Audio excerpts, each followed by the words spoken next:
Welcome to the Leadership Speaker Series. This event is sponsored by the Sandbulte Center for Ethical Leadership in the School of Business and Technology. The center was created through a gift from Minnesota Power to honor its retiring chairman and CEO, Mr. Sandy Sandbulte. I'm pleased to introduce our speaker, Jessica Stauber. Jessica graduated from the University of Wisconsin-Madison with degrees in journalism and political science. She worked as a TV reporter and anchor in Duluth and then Green Bay. She moved back to Duluth and began working at St. Luke's Hospital as a public relations specialist. After a 4-year stint at St. Luke's, she moved to Westmoreland Flint as an account manager and copywriter. She moved up the ranks there through her 12 years at the agency. She left the role of vice president to return to St. Luke's to serve in her current role as director of marketing and business planning. She's proud to say she's a saint. She graduated from CSS with an MBA in rural health care this past December. She and her husband have 4 kids, and they love living and working in Duluth. She serves on the board of the Duluth Chamber of Commerce and on the Downtown Council board. Jessica, welcome, and thanks for speaking to our group. Thank you very much. Well, it's good to be here today. Thank you for that introduction. I should also mention I'm on the Visit Duluth board as well. So I call it the trifecta of boards. I feel very privileged to be on all 3 of them. It gives me a really good cross-section of Duluth. Keeps me quite busy, but it's enjoyable. So when Rick asked me to present, I was at first honored, and then my first question was, how many students are required to be here today? Looking at this class list, there's 5 different classes here, which is great. So raise your hand if you're required to be here today. Okay, most of the room. How many people are covering more than one class today? Well, that's pretty good, huh? So whether you're required to be here or here on your own accord, I'm glad that you're here. Because it would be really awkward if I was just talking to Rick alone here. But seriously, I'm glad you're here because I love when I get a chance to talk to young adults and share some insights into what I think it takes to be a great employee. I thought a lot about what I wanted to share today, and that's the subject that I landed on. So as you're gearing up to head off to your internship this summer, or maybe you're graduating in May and going to be starting on your new job, I'm hoping that I can share some thoughts on what I think, and this is just me, on what I think it takes to make a great employee. There are some qualities that maybe you already possess and you want to continue to cultivate, or maybe some qualities that I'll bring up today that you maybe don't have as strongly in your repertoire, and you'll want to grow those. Or maybe you think all of my advice is hogwash and you don't want to take any of it, which is completely up to you. But I hope I do have some wisdom that will be helpful to you in the coming year, or maybe 5 or 10 years down the road. Now, some of you may be planning to be entrepreneurs, which is great. You'll likely be an employee first before you start your own business, or if you are going straight into your own business, maybe my insights will help you as you look to hire employees to work for you. So, Rick shared a little bit about me. I'm going to share a few more things about me. I'm in the middle of 6 kids, the third of 6. Isn't that a great picture? I am married to Bill. He is a Duluth police officer. We just celebrated our 20th anniversary, January 23rd. We have 4 children, as Rick mentioned. The oldest is 19, the youngest is 11. I'm auntie to a lot of nieces and nephews. This is my side of the family. My parents celebrated their 50th wedding anniversary last year, and these are their 20 grandchildren. I'm a hard worker. I am far from perfect, but I'm happy with where I am, and I'm always looking to improve as an individual and as a professional. So, again, my tips on what it takes to be a great employee. And why should you care about being a great employee? Well, it can certainly help you get the job, because if you are applying for a job and they call your former employer for a reference and they ask, what type of employee are you? And they say, well, that's not going to help you very much. But the great employees are the ones who get the lucky breaks, the ones who get promoted, the ones who have somebody take them under their wing and mentor them. Great employees are more satisfied at work because they're more successful, and being successful is fun, and it's also financially rewarding. So again, I've put together my top 10 tips for what it takes to make a great employee. I'll walk through them, and then we'll have time at the end for questions. So the first one is to prepare yourself for the job. As Rick mentioned, I majored in journalism and political science in college. I wanted to be a television news reporter, and I knew it was a highly competitive field where I had to work hard to prepare myself to get that door opened so I could actually get my first job in that industry. So, journalism was my primary major, but I had an opportunity to get a double major, so I chose political science, knowing that would help set me up for being a journalist. I volunteered to write for the school paper, the Daily Cardinal. I took a part-time job at Wisconsin Public Television just to be around a floor crew helping to set the lights and run the camera. Has anyone ever heard of Sewing with Nancy on PBS? Anybody? Oh, there we go. Sewing with Nancy. I worked on the floor crew at Sewing with Nancy. I interned at WKOW Channel 27 TV in Madison between my junior and senior year of college. I would do whatever I could to just be helpful in the newsroom, helping the photographers edit video, going on stories, whatever I could do to be helpful and gain some meaningful experience. Then I graduated and I interned at Channel 27 again because I didn't have a job. So I knew I needed to stay involved in the industry, so I continued to volunteer at the TV station until that fall when I was hired part-time as a producer and reporter. And as I was preparing for this, I was thinking I should pull up that video of my first time on air. I had this terrified look on my face, but I'll spare you that. My first full-time job then was about 6 months after I graduated from college at KDLH TV Channel 3 in Duluth. I was a reporter. I started January 1st of 1995. I always say I worked for Channel 3 back when Channel 3 was separate, when Channel 3 was Channel 3, where the New Maurice's Tower stands was where the old Channel 3 that I worked at was at. And I had worked really, really hard to get to that point, in my life, to get that first full-time job in my dream industry. And I want to throw out a question. Any guesses about how much I made that first year? 20? That's generous. I got $15,000. So it's a tough industry to break into for very little money. Anyway, as you think about preparing yourself for your future job, I really want to underscore the importance of having an internship. I know that one of the classes is working with the Lincoln Park Business District on some marketing plans, which is awesome. Any real-world experience you can get is really important. When I'm hiring somebody, if I'm looking at a recent college graduate, I really won't look at somebody who hasn't had an internship because I don't want to be the one who has to train them into working in a professional environment. I want them to know how to act in meetings, how meetings go, how to dress, and that sort of thing. And if I'm hiring somebody who hasn't had that internship experience, I'm the one who has to teach them that for the first several weeks or months on the job. So really, that's one of my top pieces of advice to any college student I get the chance to talk to is get an internship.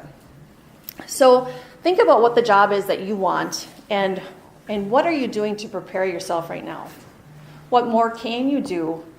Determine what that is and then make a plan for how you're going to get that experience. My second tip is to be committed to growth.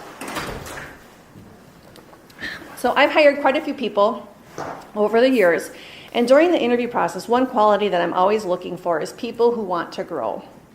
Specifically, I'm looking for people who recognize that they need to grow and are open to feedback. Because I have a vision for my team at St. Luke's where we support the mission of St. Luke's, which is the patient above all else.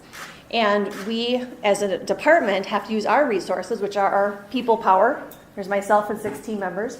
And then our financial resources, which are to buy advertising, to work with outside partners, and that sort of thing. We need to use those resources to have the maximum impact to benefit St. Luke's to get out our messages.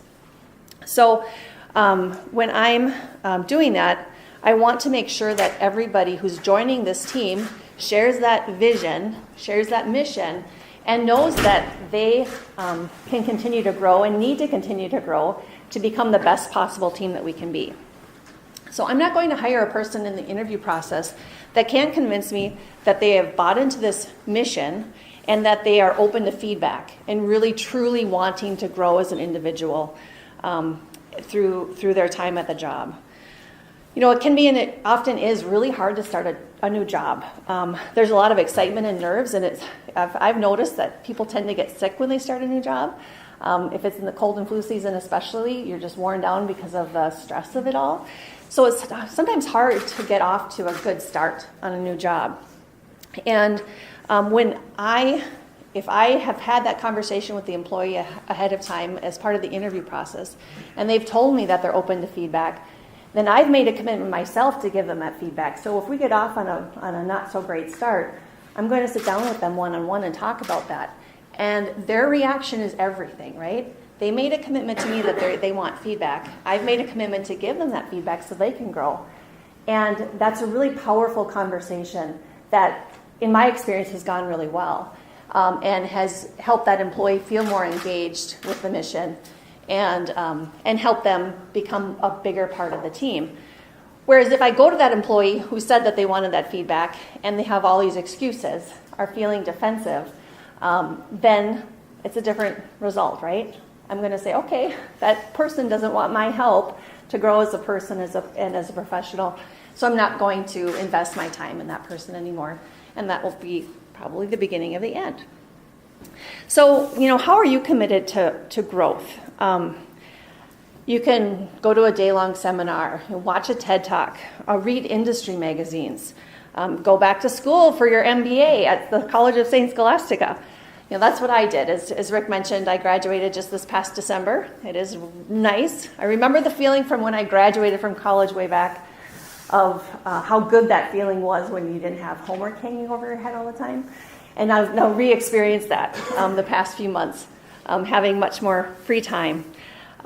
So anyway, I'm committed to growth as an individual, and I think that's a great quality for every employee to have.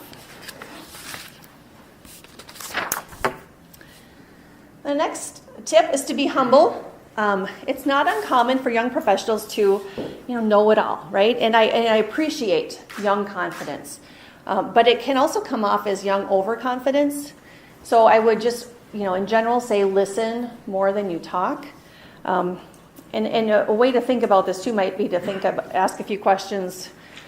Do you have a friend who's constantly bragging about what they have or what brands they're wearing? Do you have a friend who knows the answer to every question, or somebody who answers the question even before it's out of your mouth, where you just know that they did not even think about what their answer was going to be?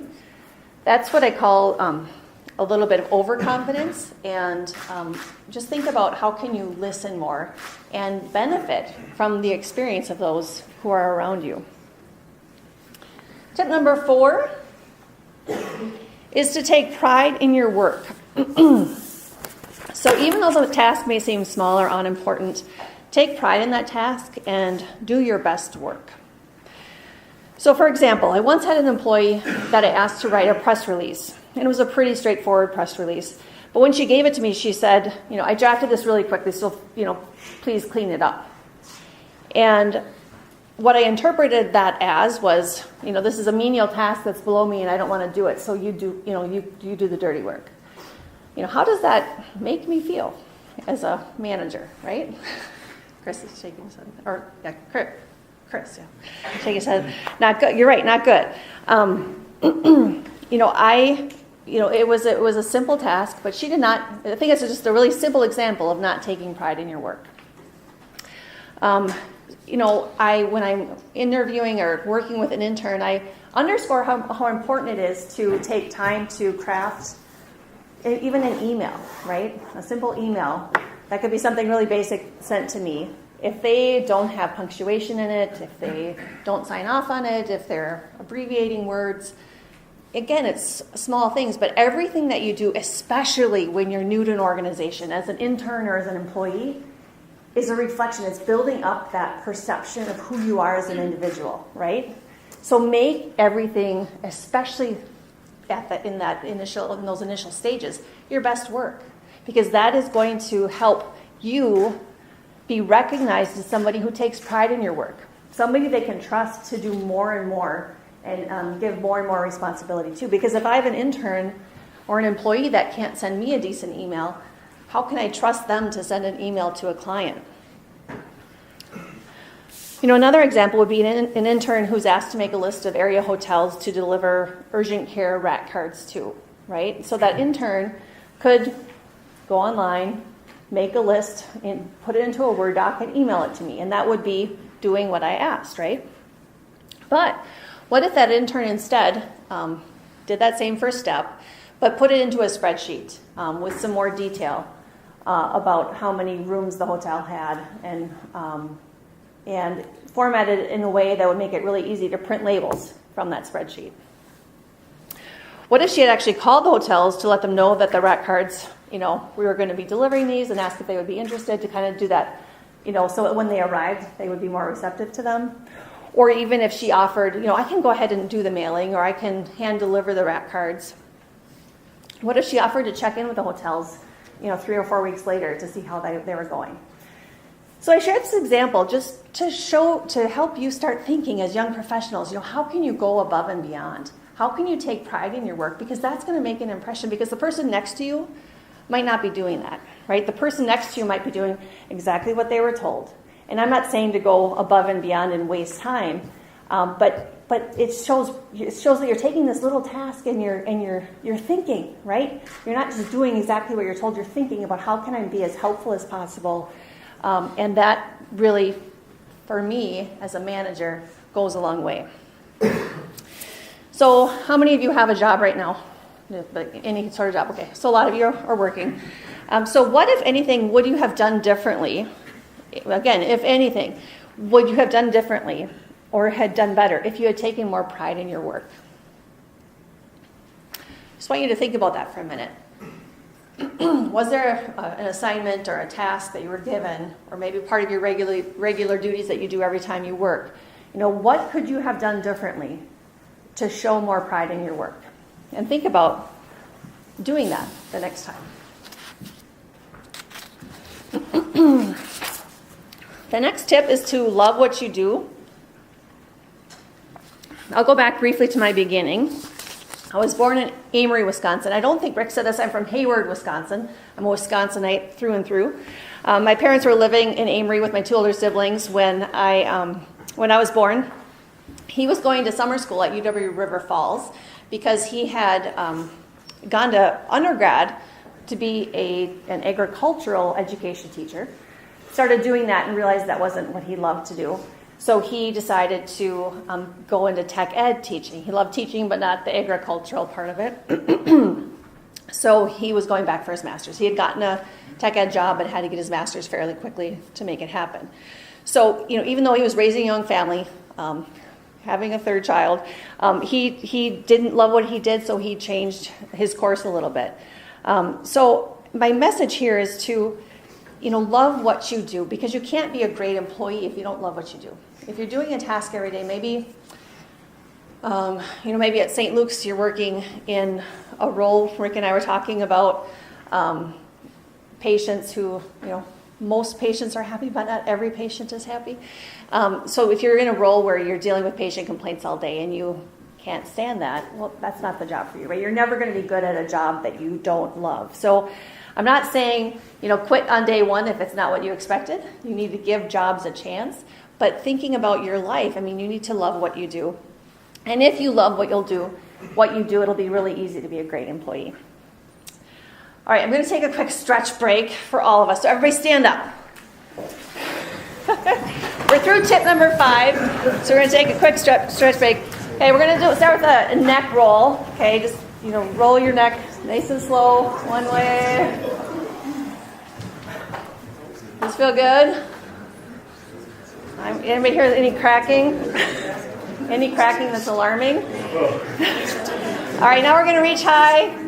Reach high. I don't know if my shirt's going to go up here, but reach up and then stretch your back out there.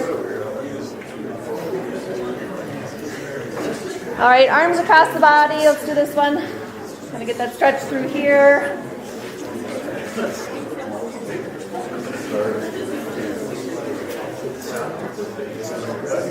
All right, now let's arch our back, kind of reestablish that curve that tends to go away as we are hunched over our desks all day. That feels good, huh? All right, and then the last one we'll do is just rotate your ankles one at a time. Don't try to do both at one time. Lift your foot, rotate your ankle.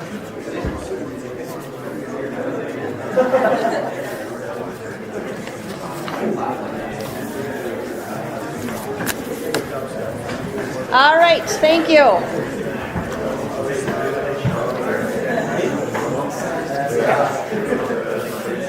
All right. Thank you very much for that little stretch break. That felt good for me. Hopefully it did for you as well. Tip number 6 is to have a strong work ethic. So I had an employee who texted me one year when I was on Christmas vacation, and he was still working, and he texted me early in the morning, and he said that his daughter's daycare was closed because we had gotten a lot of snow. So he was asking me if he was planning to work from home that day, if that was okay. And I had been sleeping when the text came in, was still a little groggy as I thought about that. But all I can think of is, like, how could you work from home if you're babysitting a toddler, right? It just didn't seem right to me. Know that I would have immediately said yes if he said, can I take the day off, to care for my child? Absolutely. Absolutely no problem there. But what I was really bothered with was the nerve, I guess you could say, of him asking me to work from home because he had to watch his toddler. And I didn't feel like that was a fair question to me because what sort of precedent does that set? I could monitor email with a toddler at home. I have 4 kids, so I know what it's like to have a toddler at home. I could monitor email, but that's not really working. So I just think that's a good example of, that work ethic really wasn't there. We had a conversation about it after the fact. I felt bad that I had to say no, but there's no way I could have said yes because it's not fair to the organization, right? It's not fair to our employer. So when I got back to work, we had a conversation, and he totally understood. But I share that as an example where, on the surface, it might seem like, oh, that's fine. Why would you let him stay home? Because it's not right? It's not that strong work ethic that I'm looking for. And I have a teenage daughter who seems to not feel well on a fairly regular basis. She doesn't want to go to school on those days, but 95% of the time I make her go to school. Because it's usually, she's usually tired because maybe she was just up late the night before, or she doesn't, not ready for a test. But it's not like she's sick. She just doesn't want to kind of get up and face the day, right? So I think we can all relate to that. But the question is, when those days hit, how do we handle them, right? How do you as an individual handle that? Are you going to lay in bed, or are you going to have the work ethic to get up and show up for work and do your best? We may not feel 100% every day, but if we get in the habit of missing school on a regular basis or calling in sick to work on a regular basis, we're not setting ourselves up to be successful employees. There are days when I don't want to go to work. I think about what's on my calendar, and I would rather just roll over and cover my head and go back to sleep. But those days, if you do that, that's going to lead to less success in your life. You need to get up and face those hard days because that's what builds character, and that builds your work ethic. If staying home is always an option because you've created that option in your life, you're not going to be a great employee. So you need to eliminate that option and adjust your plans accordingly. So if you know that staying home is not an option, even when you stayed out too late the night before, you will hopefully change your plans and just simply not stay out too late the night before. But even if you did stay out too late the night before, you still have to go to work because you made a commitment to your employer to be there. And staying out too late the night before is not a good habit or a good reason to not go to work. So I'm going to share a little bit of an example for how having a strong work ethic paid off in my life. When I went to orientation in Madison the summer before my freshman year, it was in June, and they had an activities fair, and I think a lot of colleges have those, where it's a chance to learn about the different groups and organizations that you can join when you get to campus and give you a sense of, start thinking about what might I want to join. So as I was walking around, somebody came up to me and asked if I played an instrument. I said, well, yes, in fact, I did. I played the flute. I was in a band in Hayward High School. We marched in the Muskie Festival Parade, big things like that. And had started in 5th grade and played all the way through my senior year of high school. And so he talked about the marching band in Wisconsin, which I had no idea about any of it. And he said that that is the most amazing experience you could ever have, but we don't have flutes in the band. So he suggested I take up saxophone because the fingers are the same. Of course, the mouth is totally different, but the fingers are the same when you're making the different notes. He also didn't tell me that saxophones, there's only 16 saxophone players in the band, as opposed to trumpets and trombones, which are, 50, 60, 70 of each of those. So anyway, I was sold. My roommate and I showed up for marching band practice that first day, the week before school starts in the orientation week, and had no idea what we were getting into. We arrived at Camp Randall. It was a hot day, and we figured it would just be a, get to know the band sort of thing, like talk to us about what to expect. But it was not. It was anything but that. We realized that signing up for the marching band was more like signing up for the military. I'm not exaggerating. We had 2-a-day practices, 2 hours a day, people screaming in our faces to try to get down the high step march that Wisconsin is known for. And it was really, it would have been really easy to quit, right? Super hot, people screaming at you. I don't know if I can do this, but I'm not going to quit. So as hard as the marching was, I was dreading even more the one-on-one audition. So Mike Lacrone is the band director at Wisconsin, and he's graduating this spring after 50 years in that role. But he was a legend back then when I was there many years ago. And I was dreading going in for my one-on-one audition because I had not a mastery of the saxophone. So when I'm sitting there waiting for him to come into the practice room, and of course every bone in my body wanted to get up and get out of there. But I was committed, right? I had made a commitment to try out for the marching band and see if I can make it. So he put down the music, and I quickly explained, well, I don't really play the saxophone, I play the flute. So he just kind of grunted at me and said, well, let's see what you got. So I mustered my way through it, and he said, well, I can tell you read music, so you're fine. He said, you're going to play every day in practice. Practice was 5 days a week. So I know you'll get the hang of it. So then the next day, so I had gotten through that audition at least. The next day they posted the list for who made the marching band. And my name was on the list. I was an alternate, so I didn't have my own spot yet. But I knew I could prove myself over time, continue to get better, have the right work ethic to earn a spot. So then that next week, when the band was set, Mike spoke to us freshmen and said, you freshmen are in for something special. Because Barry Alvarez had just become the head coach at Wisconsin. And Wisconsin football had been in the tanks for a long time. In fact, the chant used to be, we came to see the band, because the football team was so bad that people would cheer, we came to see the band. So fast forward to my senior year of college, and the football team made it to the Rose Bowl. Back then it was the top team in the Big Ten versus the top team in the Pac-10. And Wisconsin had made it there after a 30-year break. It had been 1965 since they had last been there. So it's, the Rose Bowl is legendary. It's the oldest bowl game in the country. We got to march in the Rose Bowl parade. We won the game in, exciting fashion. Very close game. So, if I hadn't had the work ethic to stick out that hard time, it would have, it really shaped my college experience. The marching band, which, you go to all the home football games, turns into the pep band, so you get to go to all the hockey games and basketball games. It shaped a huge part of my college experience, and if I hadn't had the work ethic to stick it out, I would have missed out on all of that. So a question to reflect on is, do you have a strong work ethic?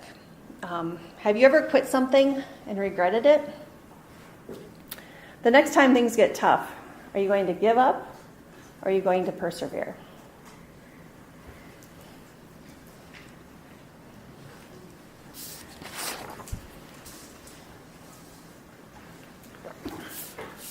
The next tip is to stay focused on your goals. So like all of you, I wanted to go to college, and being from a family of 6 kids, I knew that my dad was a teacher, my mom was a homemaker. I knew that they couldn't provide me with robust financial support, but they did provide me with an incredible work ethic and taught me to set goals and work hard to achieve them. So I saved from the day I was old enough to save. My grandma would give us $5 for our birthday, and we'd dutifully stick it in the bank, and my grandma would be upset. But, that helped me pay for my college education. Starbucks wasn't a thing when I was your age, right? But now it's a thing, and my daughter, who's 17, is there way too much, and Qdoba. Those dollars are going out the door. She's not getting closer to her dream of going to college when she's doing that. So as you think about that, what are you doing to stay focused on your goals? Are there habits that you have that are bringing you away from your goals? And if so, I invite you to consider the thought of changing them.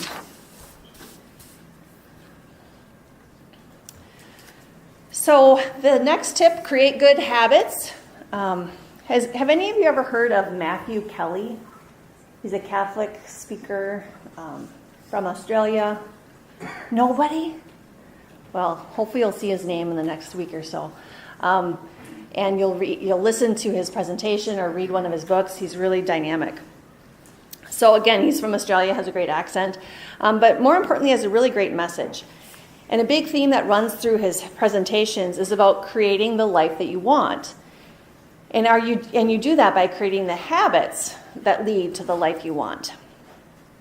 So it's a little hard to identify a person's habits when you're interviewing them and whether their habits are good or bad.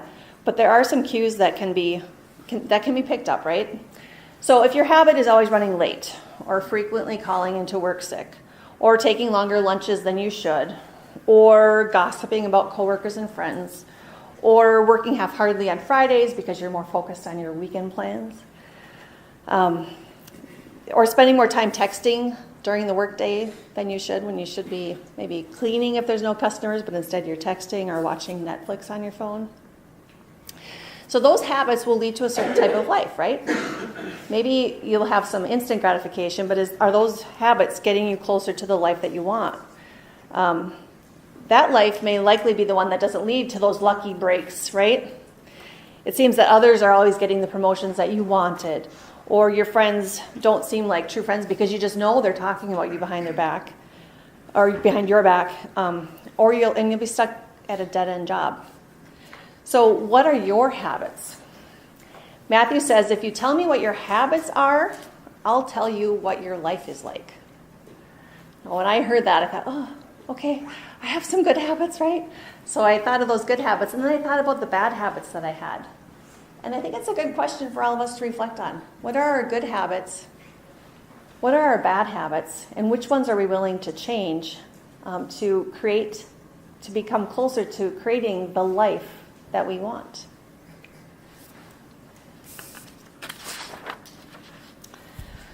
Tip number 9 is to be a person of integrity. So there are some things that cannot be learned, I don't think. They're just part of who you are. And when I'm hiring, I'm looking for a good person and looking for a person of integrity. My daughter is in 5th grade, but as a 4th grader last year, she learned about integrity in school. And she came home and she said, Mom, do you know what integrity is? I said, what? And she said, it's doing the right thing even when no one is looking. And I think that's a really good definition of integrity.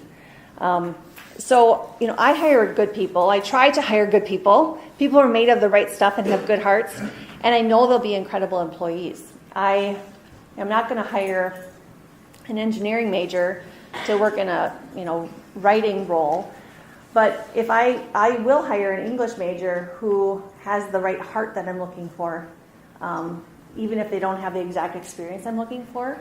I did that once. I hired for skill and kind of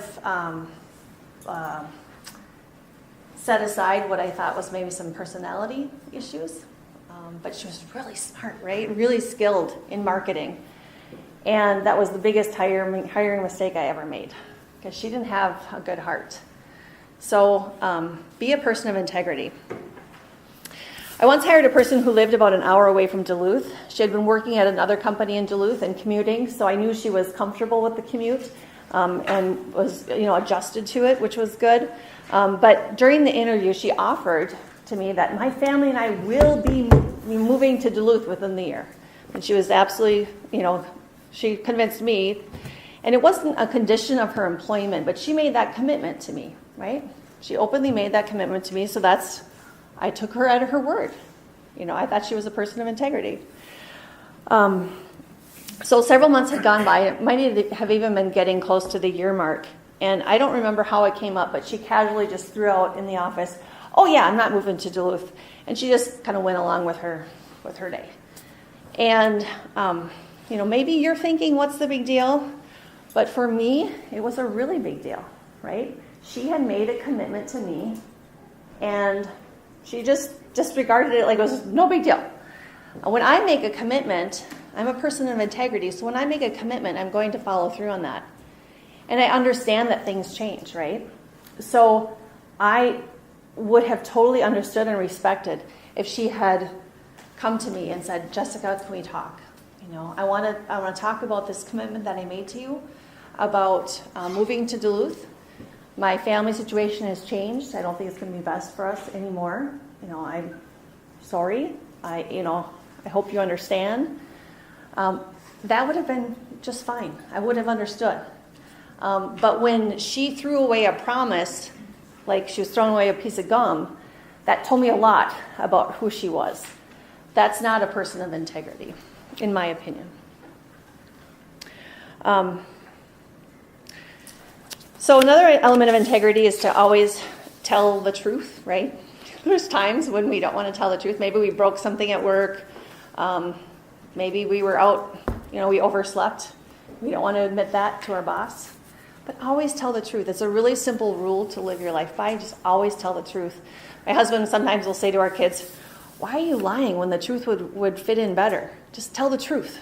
If we just always tell the truth, it makes our life a lot simpler. I was talking about this presentation with a few friends of mine, and one of them shared a quote that she has posted at her desk that says, "Integrity is not a 90% thing. It's not a 95% thing. Either you have it or you don't." It's from Peter Scotese. So, make sure you have it. Be a person of integrity. Always do the right thing. And tip number 10 is to be true to yourself. If you're working for a company whose mission you can't get behind or has morals that are different from your own, you will never be a great employee at that company. And that's okay. Even if you're working for a good company, sometimes they may ask you to do something that doesn't align with what you believe in or what your morals are. And this is a small example, but I just share it because it taught me a lot about myself and how to handle situations where I'm asked to do something, but what I'm asked to do is not really what I've discovered. So I'll share this example. So when I first moved to Green Bay to work for the CBS affiliate there, one of the first stories I was assigned was to cover to do a story on an expose sort of thing on how grocery stores are set up, how they're set up to deceive you into buying more food, right? My producer had seen this story done in another market, and so she said, "Here, I want you to do this story." So I set up the interview with the grocery store manager and did the interview, and he explained, "Well, we set up the grocery store like this because I remember one of the things was we group things together so that for busy families we group the meat next to the spaghetti sauce next to the noodles so that you can just kind of come here and grab it and go." But I tried to do the story, the expose story. I tried to twist things around and do the story that they wanted me to do. But that wasn't right? That wasn't what I had found. I was manipulating the interviews to get the story that they wanted me to do. I wasn't true to myself. So I share that because I regularly, as I'm working with my team, I'll say, working on one of my colleagues was working on a story recently, and I said, "Well, this is how I think, we want the story to be, but don't, think, as you're doing the interviews, let the story shape itself. Don't force it, right?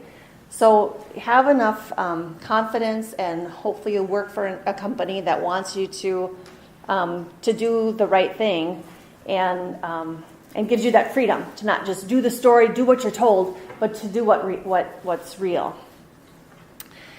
So, if you've ever worked for an organization that you don't believe in, it can be really tough. And know who you are as an individual, know what your morals are, know what you stand for. And if it's not a good values fit for you, it's okay to move on. So that's my list of tips. Thank you for listening. If anybody has any questions, I'd be happy to try to answer them.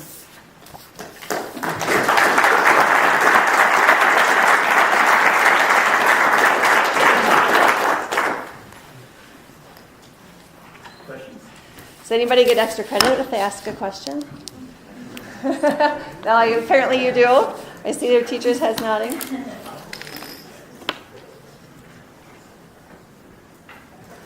What's the hardest part of your job? The hardest part of my job. And most rewarding? Well, the most rewarding part of my job, and the reason I came back to St. Luke's, because I had been there, left for 12 years and came back, is to be in the, I don't save lives. I don't operate on people. I don't prescribe important medications.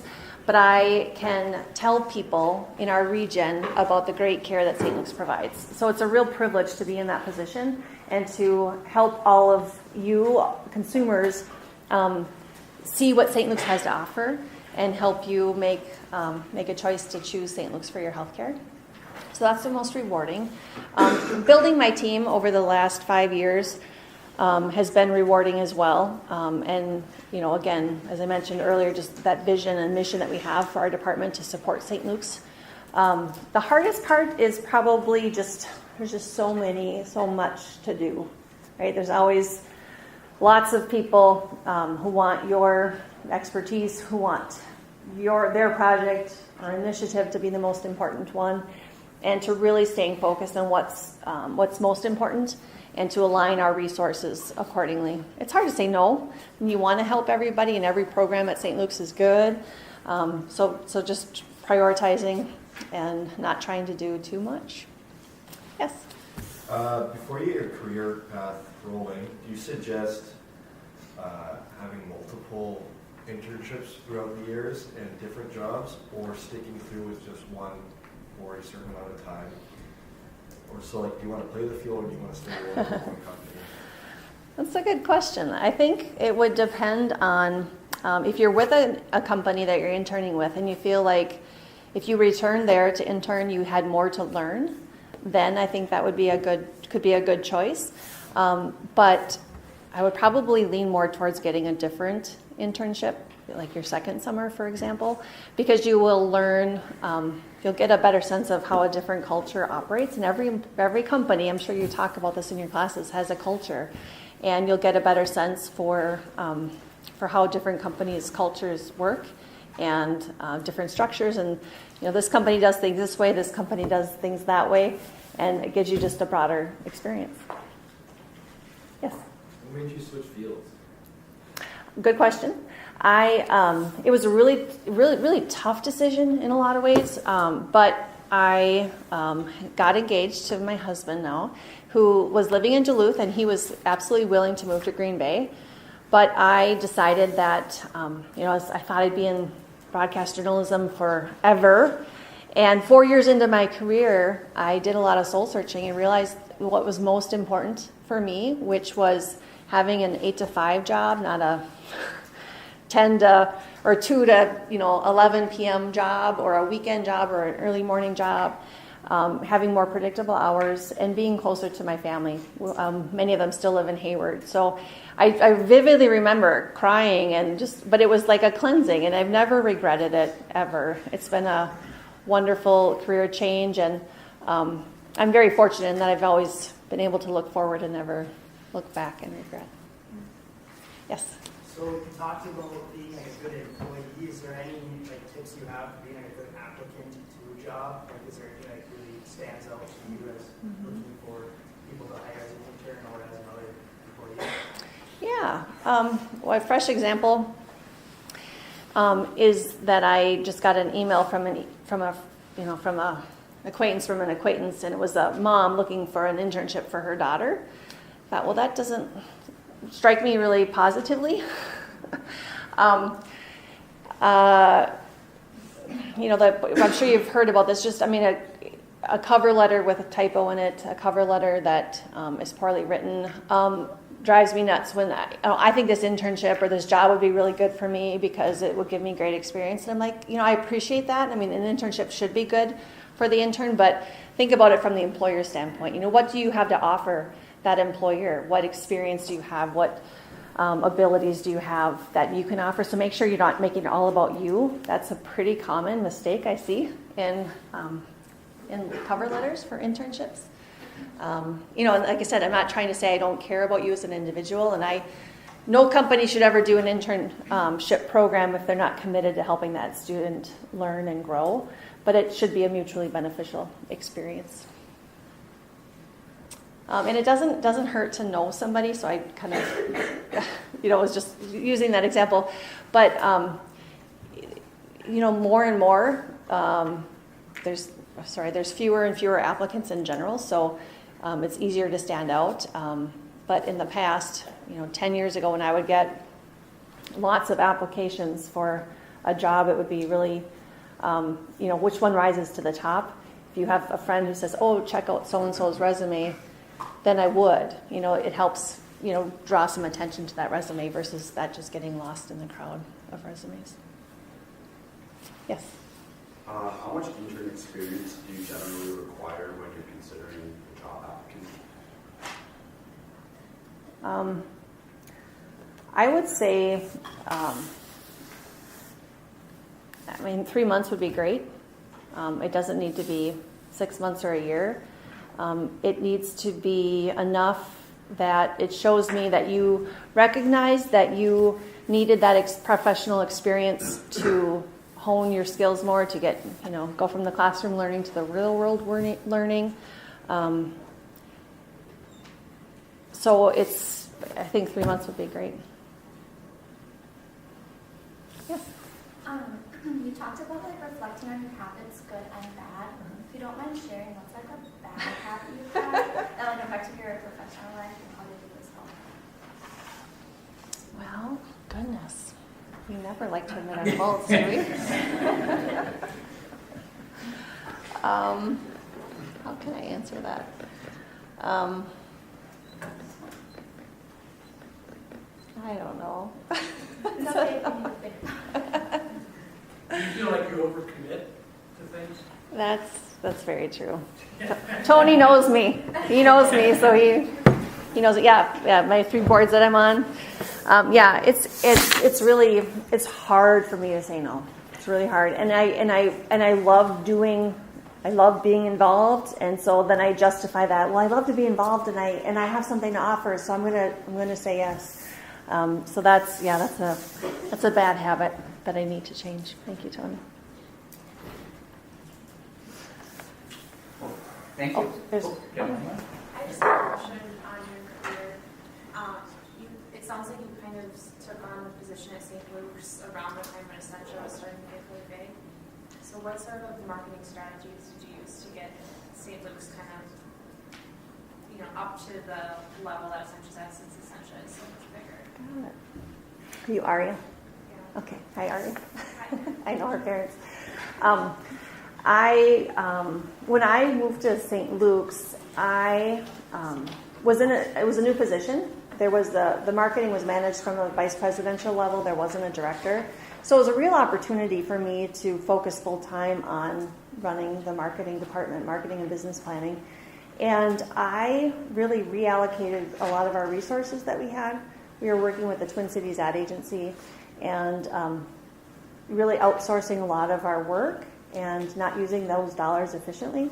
So with my agency background, I was able to really bring that knowledge of how and when you should work with an agency.